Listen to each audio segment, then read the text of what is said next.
Stop scrolling, take a deep breath, and look again. 1111. This number has brought you here, but it's not the number that matters, it's the message behind it.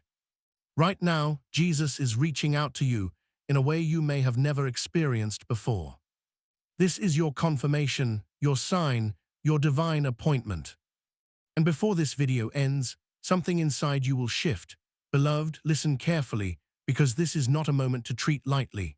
There are certain hours in life that look ordinary on the outside, yet in the spirit they carry unusual weight.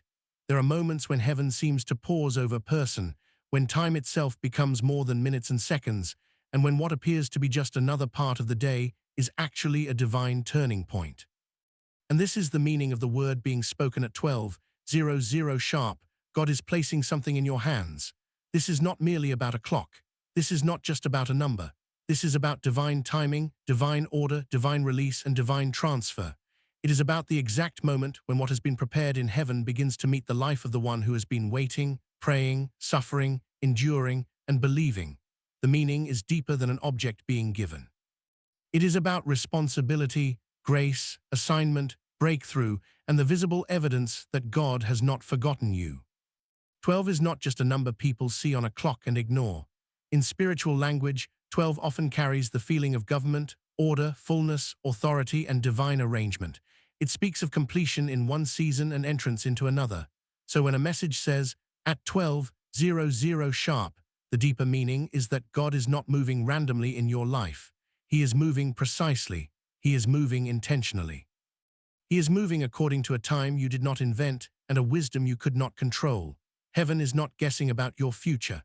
God is not late concerning His word over your life. He is not confused about what you need when you need it or how it must arrive. When the divine hour comes, what was once delayed can suddenly move. What was once hidden can suddenly be revealed. What was once held back can suddenly be placed into your hands by the command of the Almighty. What does it mean for God to place something in your hands?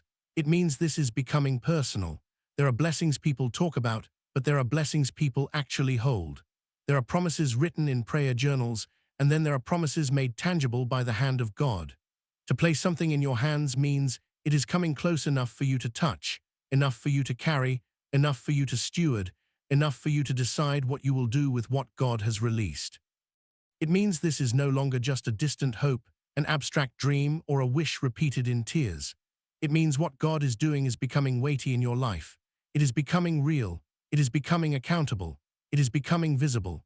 And that is why this moment is serious, because many people ask God to give them more, but few ask whether their hands are clean enough, humble enough, faithful enough, and ready enough to receive what heaven has decided to entrust to them. There are times when people think the greatest miracle is getting something from God, but often the greater miracle is becoming the kind of person who can carry it without destroying it. If God places peace in your hands, will you guard it or trade it for chaos? If He places an opportunity in your hands, will you honor it or waste it? If He places influence in your hands, will you use it for pride or for purpose? If He places restoration in your hands, will you protect it with wisdom or damage it through old habits?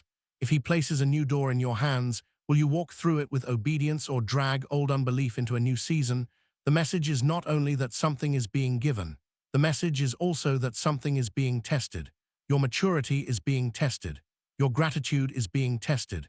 Your discernment is being tested. Your readiness is being tested.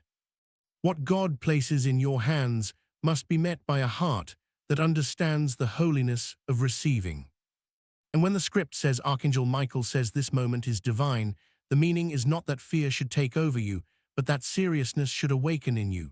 Michael is remembered as a warrior, a protector, one associated with battle, defense, and standing for divine order against darkness. So if his name is attached to the moment, the meaning is that what is being placed in your hands may not come without resistance. The blessing may arrive, but warfare may surround it. The assignment may be released, but opposition may notice it. The answer may come, but the enemy may immediately try to intimidate you out of holding it. This is why some people lose what God gave them, not because God changed His mind, but because they did not recognize that every real release from heaven often requires spiritual strength, prayer, discipline, and courage to preserve. This moment is divine because it interrupts the ordinary rhythm of your life. It is a holy interruption. It is a point where what has been invisible begins to take form. Many have cried in private and wondered whether heaven heard them. Many have smiled before people while carrying silent burdens no one understood. Many have endured delay so long that they almost stopped expecting anything beautiful to happen. Yet God often works in this way. He lets the process stretch long enough that when the answer comes, there is no confusion about who sent it. He lets the waiting become deep enough that when the gift appears, you know it was not luck, manipulation, or coincidence. It was mercy, it was timing, it was grace. It was the hand of God moving in a way only God could move. Sometimes what God places in your hands is not money, not status, not applause, but clarity. And clarity is a gift many people underestimate. To know what to do next is a gift. To know which door to walk through is a gift. To know which voice not to trust is a gift. To know which relationship has expired is a gift. To know where your peace truly lives is a gift. To know that your season has shifted is a gift. There are people asking for abundance when what they first need is instruction. There are people asking for increase when what they first need is healing. There are people asking for open doors when what they first need is deliverance from what would make them misuse the door. So when God places something in your hands, do not assume it must look glamorous to be powerful. Sometimes the greatest release is wisdom. Sometimes it is conviction. Sometimes it is a burden for prayer. Sometimes it is a new responsibility. Sometimes it is the courage to let go of what you were never meant to keep. This is why the heart must be prepared before the hand is filled. A full hand with an unprepared heart becomes dangerous. But when the heart has been broken, humbled, refined, and taught by God, then the hand can receive without corruption. Heaven does not merely want to bless you, heaven wants to build you. God is not just interested in giving you a moment of excitement. He is interested in shaping your character so that what enters your life can remain in alignment with His purpose. That is why some delays are not punishment. Some delays are preparation. Some silences are not rejection. Some silences are divine construction. God was strengthening what the public could not see. He was correcting motives, purifying desires, teaching endurance, stripping pride, and deepening trust. So now, if the hour of release is near, remember that the process was not wasted. Every tear, every hidden prayer, every lonely decision to stay faithful, every time you said no to compromise, every time you trusted God while feeling empty, none of it was forgotten. A 12:00 sharp also symbolizes a crossing point. It is the edge between one part and another. It marks transition. It tells the spirit that one thing is ending and something else is beginning. God often works through transitions because transitions reveal what people truly believe. It is easy to talk about faith when nothing is changing. It is harder to remain steady when God begins shifting your surroundings, your relationships, your assignments, and your identity. But transitions are holy when led by God. They are not meant to destroy you. They are meant to relocate you. They move you from dependence on the familiar into dependence on the divine. They move you from old labels into true calling. They move you from merely surviving into understanding purpose. So if this hour speaks of transition, do not resist it simply because it is unfamiliar. New seasons rarely feel comfortable at first, but they often carry the fingerprints of God. There are also moments when what God places in your hands is not something for you alone. Sometimes it is a burden to intercede for others. Sometimes it is a word of comfort for someone who is breaking. Sometimes it is leadership. Sometimes it is responsibility for a family, a ministry, a vision, a business, or a mission. Many want the gift, but do not understand the burden attached to it. What comes from God often carries both joy and weight. It blesses, but it also asks something of you. It calls you higher, it demands faithfulness, it demands sacrifice, it demands integrity when no one is watching, it demands that you stop living carelessly. Because once heaven places something holy in your hands, your life can no longer be handled casually. You must become more prayerful, not less, more discerning, not less, more obedient, not less, more humble, not less. And this is where many people miss the meaning of divine visitation. They think a holy moment is only about what they can get, but a holy moment is also about what they must become. When God places something in your hands, He is saying in a deeper sense, I am trusting you with a piece of your next season. That could be a seed, an answer, an instruction, a connection, an opportunity, a healing, or a key. But whatever it is not random. It is connected to your next level of obedience. It is connected to your next chapter of responsibility.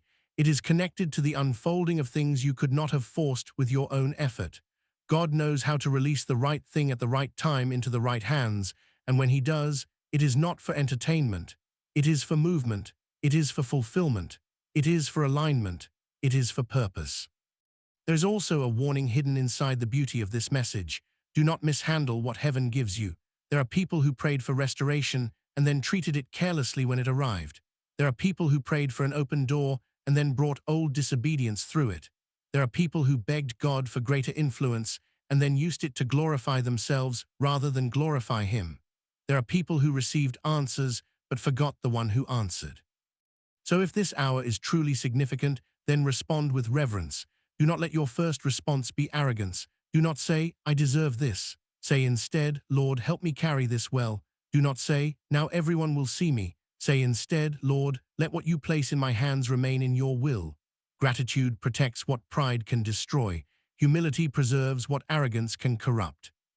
If the thing being placed in your hands is healing, then it means God is ending a season where pain defined too much of your inner life. Healing is not just relief. It is restoration of function.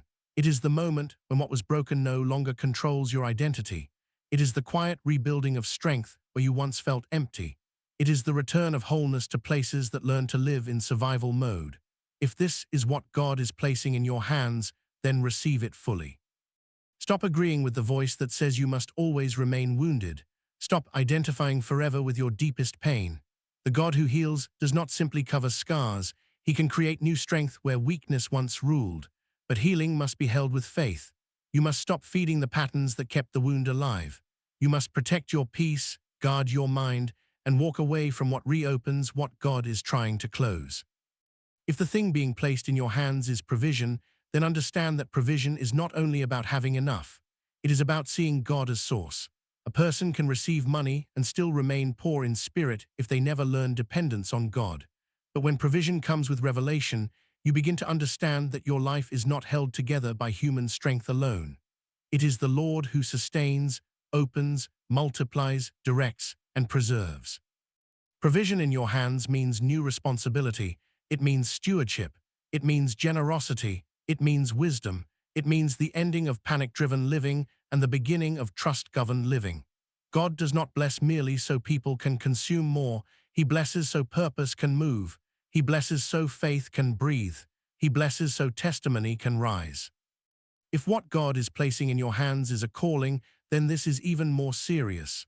A calling is not a decoration. It is not a title to impress people. It is not a stage identity. It is a demand from heaven upon a life. It is the recognition that you were not sent into the earth to drift aimlessly. You were marked with intention. You were designed with purpose. You carry something the world around you may need. And once that calling is placed in your hands, your excuses begin to lose power. You can no longer keep saying, maybe later. You can no longer keep hiding behind fear, comparison, or insecurity. The moment becomes divine because it confronts delay. It says the time for endless hesitation is ending. What God has formed in secret must now begin to move in obedience. There is something beautiful in the phrase, placing something in your hands, because the hand is where work happens. The hand builds, the hand carries, the hand blesses, the hand surrenders, the hand reaches, the hand lifts others, the hand receives what the heart has prayed for. So this message is not only mystical, it is practical. What God releases must eventually touch the way you live. If heaven gives you peace, it should change how you respond. If heaven gives you a key, it should change the door you walk through. If heaven gives you vision, it should change your direction. If heaven gives you grace, it should change how you treat others. If heaven gives you a second chance, it should change how seriously you take your life. Divine moments are not meant to produce temporary emotion and then be forgotten. They are meant to redirect a person's entire walk. This moment is also divine because it proves that heaven still visits human lives. We live in a world where many hearts have become numb, skeptical, cynical, and spiritually exhausted. People begin to think nothing holy will ever touch them again. They begin to live as if all that exists is what they can measure with natural eyes. But God still interrupts routines. God still speaks through timing. God still orders steps. God still opens what no one can shut. God still places hope into empty hands. God still answers prayers people almost stopped praying. God still sees hidden tears. God still remembers those who thought they had been overlooked. A divine moment is God's way of reminding a weary soul, I am here. I have not lost sight of you. I have not abandoned your story. I have not forgotten the cry you released in secret. So if this word is being spoken over a life, the right response is not panic and not blind excitement either. The right response is consecration. Prepare yourself, quiet your soul, pray sincerely. Ask God to purify your motives. Ask Him to show you exactly what He is entrusting to you. Ask Him to remove everything in you that would mishandle the blessing. Ask Him to give you discernment so that you do not confuse emotional excitement with spiritual clarity. Ask Him to teach you how to carry the moment in wisdom, because not everything placed in your hands will look dramatic at first. Some seeds look small before they become forests. Some instructions sound simple before they change a life. Some opportunities seem ordinary before they transform an entire future. Therefore, this is the deeper meaning of the message. The hour is about divine transfer, divine trust, divine timing, and divine responsibility. It is about heaven declaring that your waiting has not been meaningless. It is about God showing that He can move in a precise moment and make it holy. It is about what is released into your life becoming the bridge to the next season of obedience. It is about understanding that when God gives, He also calls you to rise. When God places, He also watches how you carry. When God releases, He also invites deeper surrender. The gift and the growth belong together. The blessing and the burden belong together. The moment and the meaning belong together. So let this be your prayer. Lord, if this is a divine moment, let me not treat it casually. If you are placing something in my hands, make my heart ready for it. If it is peace, teach me to guard it. If it is healing, teach me to walk in it. If it is provision, teach me to steward it. If it is calling, teach me to obey it. If it is responsibility, teach me to carry it with humility. If it is a door, teach me to walk through it without fear. If it is a warning hidden inside a blessing, teach me to stay alert. If it is a seed for my next season, teach me not to despise small beginnings. And above all, Lord, let what comes into my hands never pull my heart away from you, but draw me closer to your will.